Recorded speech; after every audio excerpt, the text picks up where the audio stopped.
retired military turned real estate phenom. Join us for this incredible journey with Dan Merrill. Dan started a real estate career after 22 years in the Air Force and sold $4.9 million in his first year in real estate. Stick around to hear his story, how he built his business, and how he continues to grow his incredible success. Welcome to Unlocking Real Estate, My First Commission, where we dive into real stories, big wins, and early lessons learned from highly successful rookie real estate agents and brokers. This is the series where we explore how real estate transforms lives, one home at a time, by sitting down each week with a new agent or broker who has found incredible success in their first year. Your hosts are instructors and leaders at Colibri Real Estate School, one of the largest real estate educators in the nation, where we focus on helping people like you get started or find continued success in their careers. Hello, and welcome to Unlocking Real Estate, My First Commission. My name is Tina Lapp, and I'm Head of Industry Relations and Career Excellence for Colibri Real Estate. I have been in real estate education for over 30 years, helping individuals enter and thrive in their new careers. We are here today with Dan Merrill. Dan, will you take a moment to introduce yourself, where you live, and what company you're with? Sure thing. So I'm Dan Merrill. I'm out of Las Vegas, Nevada. I'm with Coldwell Banker Premier Realty. Go ahead. Yeah. So I definitely want to find out. So before you got into real estate, what were you doing? So before I got into real estate, I was in the U.S. Air Force for 22 years. Love it. And so I'm sure people are wondering, how'd you go from that to real estate? How'd you make that decision to get into real estate? Well, it kind of just came out of nowhere. I figured I was too young to be retired. For sure. Retired at 43, and got bored at home. And I just out of nowhere, my wife got tired to see me at the house and was like, "You need to get a job." So I really loved it, the interaction with people. And I remember when I bought my first house, actually here in Nevada, my realtor was amazing, and she made a difference in our lives. So I wanted to try and see what she thought about that, and if I would be any good. So I contacted her, and she pushed it from there and got me involved. Okay, so here you are, you're retired military. Thank you for your service, by the way. That is fantastic. And then you decide, I'm going to get into real estate. What did you expect going into your first year in real estate? Oh man, I expected to be overwhelmed. I knew it was a whole new career set from what I was used to. I'm used to working on the flight line with aircraft. And this was a whole set, admin type job and talking to people and being professional. And, so it was a different beast, but I was looking forward to the challenge. And part of my job in the Air Force, I was a recruiter. So that was a more fulfilling position that I held for 4.5 years. And I just knew that I was pretty good talking to people, just being authentic and working on that and just trying to get through to them, know that I could help. Yeah, that's great. So you talk to your real estate agent, you decide you're going to get licensed. Walk us through that process of getting your license. How did you take your classes? Were they online or classroom? Yeah, so funny story. About a year before I retired, I was trying in my mind, what am I going to do? I finished my bachelor's and master's degree while I was in the Air Force and decided I didn't really want to work for the government anymore. So I was like thinking about real estate while I was in, and I decided while I was in Italy to take some online courses. So I went online and I was looking at all the real estate schools in Nevada. We had decided to retire back here. Yeah. And I found a Groupon, funnily enough, I go on there, and it was for Century 21. It was a different company that was hosting a school. So I went through there, I think it was like an 8-week course, and finished the school all online. It was pretty easy. It was self-paced. It was a couple Zoom classes here and there. And a year and a half had passed before I had retired and decided to go through with it. So when I got back to Nevada, I found out that they had added an extra 20 hours to it. So I had to go, find another school, take the 20 hours, and just decided to take the test, and then see what happens, and passed one of them. I passed the state exam and I failed the national by like 2 questions. So they offered like a crash course out here in Nevada at one of the real estate schools. So I took that. It was an 8-hour one-day Saturday course. Went back that following Monday and I passed it. So it wasn't that bad. That's awesome. And the fact that you were able to take classes from Italy to get started, that's incredible. And then you went back and finished up. That's great. And passing the exam the first time is not an indication of your success. Obviously, you're a great example of that, right? But going back and not giving up, because we'll get you past the exam for sure. So it took you in total over a year and a half, but that's because you weren't really ready yet. And because the whole course, you said about 8 weeks. Yeah. Okay. Okay. And what was the most challenging part of going through the education and licensing? The jargon. It was a lot of words, it was a lot of words, a lot of legalities, legal words. And it was a bunch of stuff that, honestly, when you get into after you get through all that kind of stuff, I'm not going to say it's not important because it's very important, but a lot of that stuff you put on the back burner, and then you get into the real world of real estate, and a lot of that stuff is covered by your broker and stuff like that. So I tell everyone, if you're going through the test, like I've done numerous times with people here, it helps you to come in as long as you can separate the two. Come into the office while you're learning, and that way you're getting the real world side as well as the book side. And you can do both as long as you can separate. There's test material, and then there's stuff that you're going to do with them, the real world. Yeah, so true. That what you need to take to get your license isn't always how to practice the business of real estate, right? It's all that vocabulary and stuff. And you are so educated, right? You've got your bachelor's and your master's, and you've got a lot of life experience, but you still got to learn that vocabulary and all that stuff, right? And then nothing. Yeah. Well, you did it though. Congratulations. So how long after getting your license did you get to the closing table? When did you close your first transaction? So it was about a month and a half. Yeah. Wow. So I got my license and I hit the ground running. I was coming into the office every single day. Even prior to getting my license, I was trying to, what they call plant the seed. So as soon as I got my license, I was hitting the ground running. I already figured out my niche. Like I wanted to work military people and help those guys out. So I was working and, and it takes a while for it to close. So I got my first 2 clients on the same day.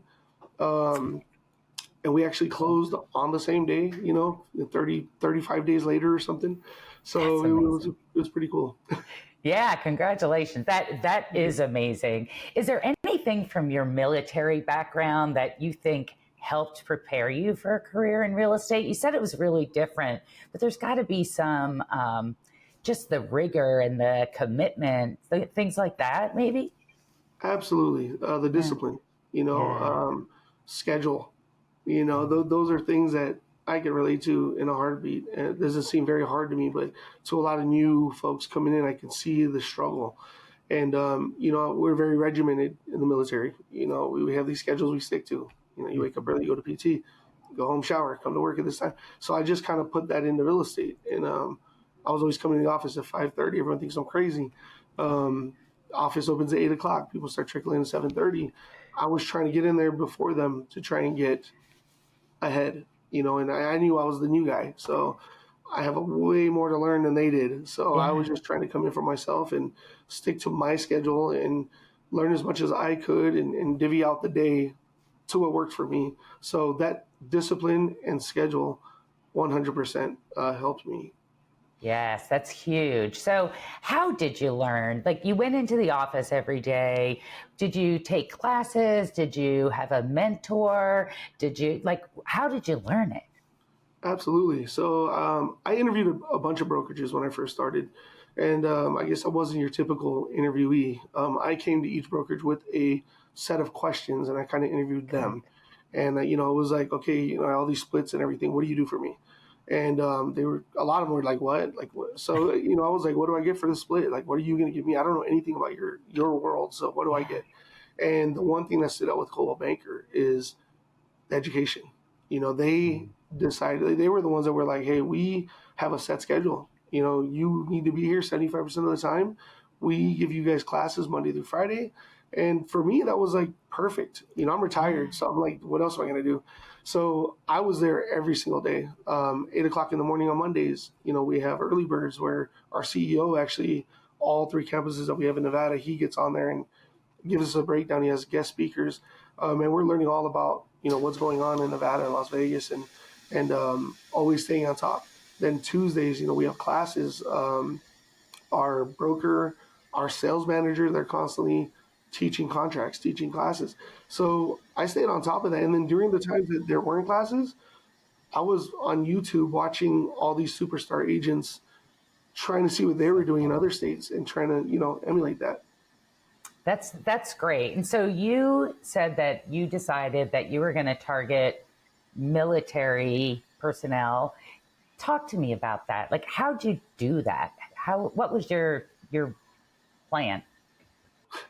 I didn't have one. It's like I came into this, and honestly, nobody else here did either, because not too many people have access to the bases. Not too many people. So honestly, what I did was very basic. I didn't have any. I'm not I don't wear suits and ties. As you can tell, I'm a Hawaiian shirt guy, Awesome. Laid back. So I bought some polos. I got some Coldwell Banker logos. I put them together, and I would go on Starbucks on base and just sit back, and kind of my laid back approach to everything was just kind of sit there and smile at people. I'm not the most friendly looking guy, but smile at people, and they would approach me and, hey, are you a realtor? And, I would mess around with them. No, I just like to wear the shirt. And, just that intro of soft opening and non-threatening approach would open that door. And, the more people around, the more people curious. So people would start coming around my table at Starbucks and just be like, hey, can I get your car? Absolutely. So that was my initial way of getting in. I figured out better ways later on, but for the first couple months, I would just go to Starbucks we have 2 Air Force bases. So Nellis Air Force Base, I'd go out there and hang out at Starbucks in our little food court that we have there to feed everybody, right? And I would go to my old squadron and talk to my old peers that were still there, my old troops, because I used to be in charge of the air terminal on the base. When I left, my subordinates were now in charge. So I would go over there and just ask, hey, can I teach classes about the VA loans? And, it's just something they don't really teach us about when we're, growing up through the ranks. That's not really priority one for the military, obviously. We have missions. So I wish I would have known what I know now when I was younger. And they were like, yeah, actually, come on. We have breaks, during these days at this time, you can come on in. And my goal was to educate them. No, like, hey, buy a house. It was more like, hey, did you know? And that approach went miles. And then I was getting invited to different units to do the same thing. That's fantastic. And it sounds like you drank a lot of coffee, a lot of Starbucks coffee during that time. And continue to do so. So did you find it difficult to establish credibility, or was that not even an issue, being a new agent? No. I think being military, when I retired, I was a senior non-commissioned officer. So, I mean, we like to pride ourselves on integrity. And with my background and a lot of the people knew who I was. I spent 5 years here in Las Vegas before I spent 3.5 in Italy. So when I retired and moved back here, like I said, a lot of people knew who I was. Mm-hmm. I was very active in the Asian Pacific community. We started a club out here and grew to like 400 members. So even the Asian Pacific Islanders, they knew who I was. And I got back to that group when I got back. So it was just word of mouth, had changed. Hey, Sergeant Merrill's a realtor now. They trusted me back as a senior NCO. Now as a realtor, there's nothing has changed except now, I'm not a shark, and I'm not, going to go after you or, rip you off or anything. So I think that my reputation had helped me a little bit. That's tremendous. Did you do any marketing, social media, mail, anything like that? Or was it all just the networking on base? Most of it, because when you come into real estate, it's not cheap. So the MLS fees and all these other fees, and then that on top of me being a cheap person normally, I was trying to save as much money as possible. So I was just word of mouth a lot. Social media is free, so I was going on there building my base. And, I have 3 adult children. They're in San Diego, Arizona, and Denver, and they were blasting my stuff to their networks. and, Cool. utilize them. And then I was doing postcards. So I would go on Canva, Okay. design my own stuff, put it on Vistaprint, print them out, and then buying stamps in bulk off of eBay. And that I still do that to this day. I come in like an hour early. I try to do 200, 250 postcards, a week. And, the time, it's time consuming, but it does pay off. But it's not very, it's not very expensive at all if you do it like that. Mm-hmm. And did you focus on buyers, sellers, or just opportunistic and whatever came in was okay? At first, buyers, because listings Okay. were scary, Yeah. but Yeah. a couple months into it, I was like, let's go for listings. And after my first couple listings in the first couple months, I was like, this isn't that bad. This is actually kind of cool. So then I was just blasting to both postcards and not advertising, but social media, just catering to both sides. Listening, if you're moving, I'm that guy. VA loan specialist, if you're buying, I got you.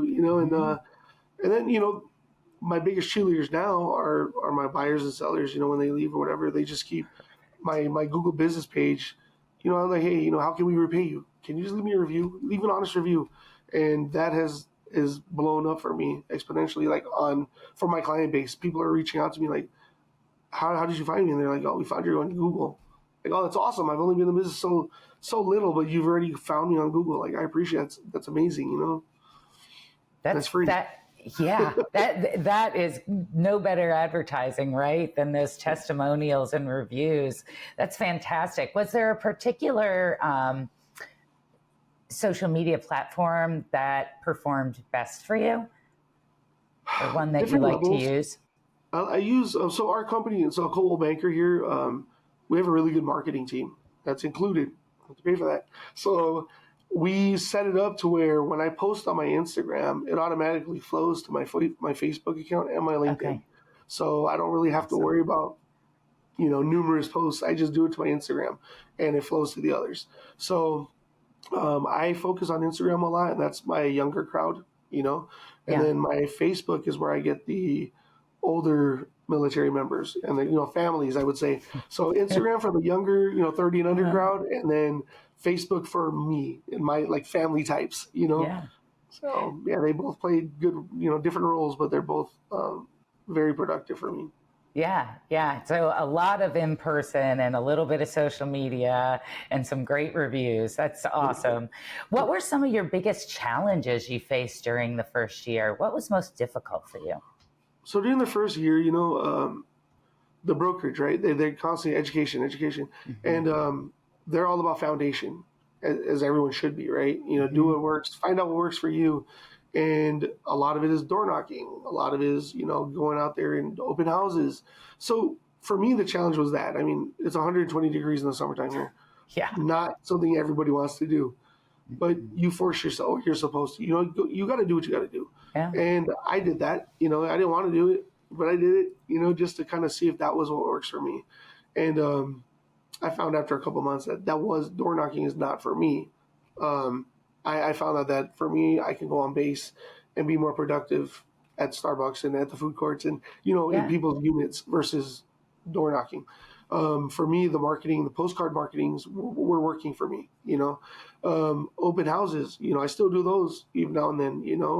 But at first it was a challenge because it's hard for me to sit in one place for for 4 or 5 hours. So then I started learning, just bring the laptop and work. If nobody's coming in, at least I'm productive, So those are some of the challenges. For me, coming from the military, there wasn't anything too challenging, It was kind of like, I don't want to do this, but it wasn't very challenging, Yeah. There was a lot to do, so that's good. Yeah. And so open houses, you mentioned open houses. Did you find them to be successful? I would say yes, Okay. especially my first year. Yeah, it was, I went into open houses expecting to sell that house, and the more I learned what open houses are meant to do, I better understood them. And, with the leadership, they kind of explain everything. You're not supposed to go in there expecting to sell that house. You go in there to get unrepresented buyers, to you help them find other houses. So once I understood that after like the first two I did, whole different perception on it, changed my whole setup, and then I started catering to look at what I can do for you, and not just like, look at this beautiful house. It was more like, look what I can do for you, like this is how I set my things up. This is how I present, and I can do even more for you if you hire me. So, yeah, it was productive. It's still productive even to this day. I think when I have a lull in business, I'll still do these open houses and in the areas where my military folks look at. Yeah. And it's a great tip for individuals that are just getting started because they do think of it that way. So I love what you just said right there. Did you have a mentor or support system? Like when you were in a bind and you're like, oh my gosh, I don't know how to do this, or I need to ask someone, who'd you call? How'd you navigate that? Yeah. So, my realtor that, I sold me my house 12 years ago, she recruited me to Coldwell Banker. She's the one that recommended me to come over here.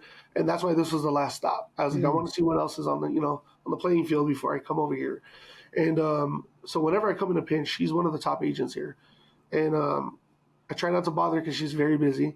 But when I do come into that kind of situation, and I feel like it'd be best suited for her, because I can come to leadership here anytime. Day or night, weekends, these guys are available. But when it is something super specific where I need her advice, I can go to her and I can call her and she's there, no matter what she's doing. And I highly respect her, as an agent, as a friend. And I know she'll steer me in the right direction. So that's great. So what a super network of folks. You have her and you have your leadership. So you've got that call a friend and support system right there. Are there any funny or memorable experiences with a client from your early days while you were still learning? A lot of memorables. Nothing too funny, but a lot of memorables. Just the impacts that you make on people's lives they've shared with me, and that just encourages me to do it more. It's like people come from different backgrounds, and the generational curse of parents and grandparents have always rented their whole lives. They could never afford it. Joining the military was not, the VA loan was not in the back of their, it was not part of the deal. They didn't know that coming in. They didn't know they could ever afford a house. And when you put a young family in a home, and then, they share with you, like, I didn't realize it was this easy. I didn't know we could ever do this. And then they share their family history with you. Like, my parents could never do this, blah, blah. And it's one of the reviews I got, they put me, God put Dan, and I was just like, whoa, like, you realize that the impact that you're making, it's not just putting them in a home. It's not just putting a roof over their head.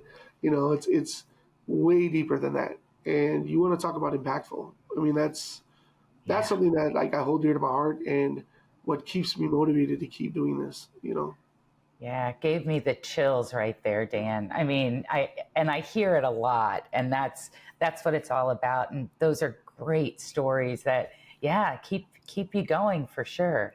So how do you, when you buy or sell a home, you've got a client, after the closing, how do you maintain relationships, or do you maintain relationships with those individuals? Absolutely. Even throughout from beginning to end, I don't treat them like clients. They're sucked into my family. They're pretty much, Pacific Islanders by nature, we're very welcoming. And my wife is part of the deal. When my kids come in, when they come visit town, like, we go visit them. Like, hey, we're in town. My wife makes some food. Whatever, we'll drop it off. And I live in the areas I sell, so some of them are neighbors. You know what I mean? Some of them live next door. So we invite them to karaoke nights. We invite them to, we have client appreciation barbecues. Just little things like that where we're always, because, they're military. So we are their second families, right? These guys are from the East Coast. They're from, some of them are from India. They're from, you know what I mean? Like, they join the military, and they're all from all over the world. So they don't have family in Las Vegas. It's a transient state. You're lucky if you have a relative out here. So we take that upon ourselves, and we make it their home. We make it their family. And so, we definitely keep in touch with them, and make them feel like, for the 3, 4, 5 years that they're stationed here, like, yeah, you have a place, you have someone to come, you have someone to hang out, so Yeah. you got So you've gained a new career and a whole lot of new friends and extended family, it sounds like. yeah, definitely. Yeah, It's all about the network. We introduce them to our network and we just keep branching out. Now you guys have another family. that's amazing. So what's next for you, Dan? Like, where do you see yourself in the next 5 years? Are you going to keep going the way things are going and keep building, like, or change it up? What do you think? I'm having fun. And Yeah, my good. wife is still working, so she has a really good job. So she's doing her thing. And until she's ready to call it quits, I'm going to keep doing this and keep making that impact. And like I said, I'm having fun. So I don't see me changing anything. I don't see me joining a team or creating a team. Hmm. For me, I like being a solo agent. I don't want to water down my services by, making a team. And then for me, it's just me. Like, I am the product. I'm authentic. I like to, when I'm working with you, you're getting me. And I mean, sometimes it might not work, and that's cool. I can refer you to somebody that you might be a lot more professional, But with me, I'm enjoying what I'm doing right now.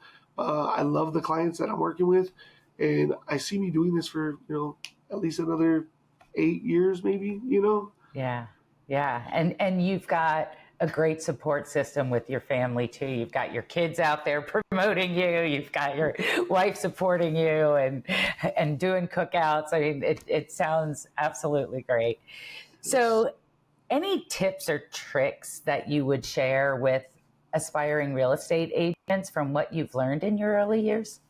Yeah. So our CEO, Bob Hamrick of Coldwell Banker, it's something he says those all the time, and it's ingrained. He always says, do the right things, do the right things right, and do the right things right often. And that sits with me all the time because as long as you're doing the right things and you're doing it right and you're doing it all the time, you're gonna be successful. Um, the biggest thing I see with agents coming in here right now, and that's anyone from 18 to 50, they're coming in here and they have a block in their mind and they want to do things their way, and I get it, but listen to your managers and your salesmen. They know what they're doing. They're giving you the foundational blocks to build off of your business. Listen, shut up and color. That's what I tell all the new guys. Just shut up and color. It's the military. Shut up and color. Learn that foundation, and then build off of that with what you want to do. But you have to build that foundation in order to be successful. Once you figure that out, make it your own. You know, Mhm. and ask for Mhm. help. That's the other thing. A Mhm. lot of people are quiet. Ask for help. That's what they're there for. Yeah, that's a good one because a lot of people are afraid to ask for help, Yeah. and most people in the real estate business are willing to lean in and help. So, Yes. yeah, it's good to hear. Definitely. So, Dan, we're going to jump into our lightning round. I'm going to ask you a question. Some of these are a little more personal, 60 seconds or less. Give me your thoughts. So, the first one I'm going to ask, is there a book or a podcast that you've read or listened to that you'd recommend for the audience? A book. It's more military, but it has to do with real estate. Is Make Your Bed. I actually just loaned it out, but if you can get it on Audible, or you can find it on eBay. It's like $5. It's from a Navy admiral. I forget his name so bad, but it's called Make Your Bed, and it basically rolls right into real estate. Super easy read for people that don't like reading. It's like 100 pages, but the message is there. So that would be my book. Okay, that's a good one for Yeah. sure. So, if we had a time machine and you could go back to the day you started this journey, what advice would you give yourself, or what might you do differently? Let's see. Um, don't think too much into it. Just go. I was overthinking a lot when I first came in here. Um, I was listening to those YouTube videos. I was trying to do things that the agents in Texas were doing, which I should have just focused on Nevada. So Yeah. listen to your sales managers and focus on that first, and then reach out. Yeah, it's a good one. And the people who are doing training with you, like if you heed their advice and do what they say, and not all of it'll work for you maybe, but you, like you said, you don't like the door knocking, but the networking and the social and some of the other things, like find your niche and what works for you, right? Like Yes. you've been able to do that and it's tremendous. So if we had or I'm sorry, if you could have dinner with one person, dead or alive, who would it be and why? Oh man. Oh, I man, know that's always a tough one. yeah. I'd say my grandfather, and it's no celebrity or nothing like that, but my grandfather passed when I was in middle school, and he was one of the like hardest workers I knew. Old school Hawaiian guy, retired Army, so discipline came when I was growing up, and Yeah. I was raised around him a lot, and he was the one that kind of ingrained these kind of values into me about hard work, work ethic, integrity. Before I even joined the military. Um, so yeah, I would say him. He was a good man, and I Yeah. really wish he was around to give me advice as an adult. So Yeah. Well, it sounds like he has made his influence on you for sure. yeah. And you've got that discipline, no doubt. Um, what was your day like at work yesterday? Yesterday was Sunday. Supposed to be a day off. Okay, that's a good So, place to yeah, start. it's Yep. supposed to, but it never stops. So I had a home inspection at 8 o'clock in the morning. Um, my wife came along with me because she was off. So Nice. I like to introduce her to my clients, every chance I get. That's So awesome. she came out with me at the end of the inspection. I introduced her to my client. They just came in from Germany, so it was pretty cool. We did the home inspection. I took her to brunch right after that, and Mm-hmm. then we went and did some house showings. So we did three, and then after that, I came home and I worked on some contracts. Um, I was on leave last week ago in Kauai, and I closed on three houses while I was out there. So there's a lot of paperwork that goes with that and Mm-hmm. closing gifts. And then I went under contract on three while I was out there. So a lot more paperwork and a lot more follow up. So I was working till about 11 o'clock last night. Oh my gosh. So, yes, you had a very busy day. Sunday was And busy. talk about that a little bit because people often ask, like, real estate, there's flexibility, how would you describe that to someone? Because there's flexibility, but you did work a pretty busy Sunday. So, like, talk about the schedule a little bit. So the schedule is yours, right? We're independent contractors. You're your own business. You work as hard as you want to work, and you're only as successful as you want to be. So what you put into your business is what you get. Yeah. And for me, it's not about like how much money I can make, it's how many people I can help. So if I take a lot of breaks, a lot of people are not going to be helped. And right now, currently where I'm sitting, I have 23 buyers pre-approved. There's not enough hours in the day for me. I don't have a team. It's just me. So I have to work the weekends. I have to work nights. They tell me not to. They're like, take a break. It's cool, sir. You don't have to do that. No, man, I want to do this. And I know my body. I've been in the military long enough. When burnout starts to hit, then I'll take a couple hours. I'm good.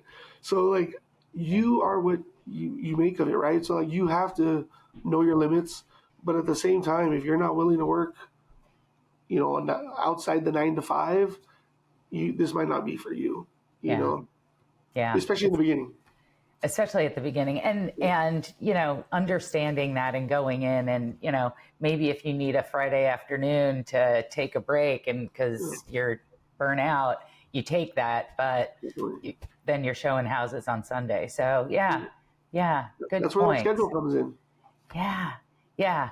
Do you have certain times that you block that are just for you and your family or anything like that? Yes. So my wife gets off of work at 3:30. So I usually try to be home between 3:30 and 5:30. We like an early dinner. Yeah. I'll go work a couple hours after that, and then we come down and we watch our TV shows. Yeah. And then she Yeah. goes to sleep early because she works really early in the morning. So then I'll go back up to my home office, and I'll work. But on the weekends, we usually talk about it during the week. Like, hey, what do you want to do? I like to go to brunch. I want to go see a movie. So I'll put that in my schedule. Yeah. Like, hey, wife time, family Yeah. time. So you definitely need to block those important things out because without the support of your family, your friends, you're going to get beat down. So schedule is super important, and following that schedule is even more important. It's no good if you write it down and you don't follow it. So Good point. Good point for sure.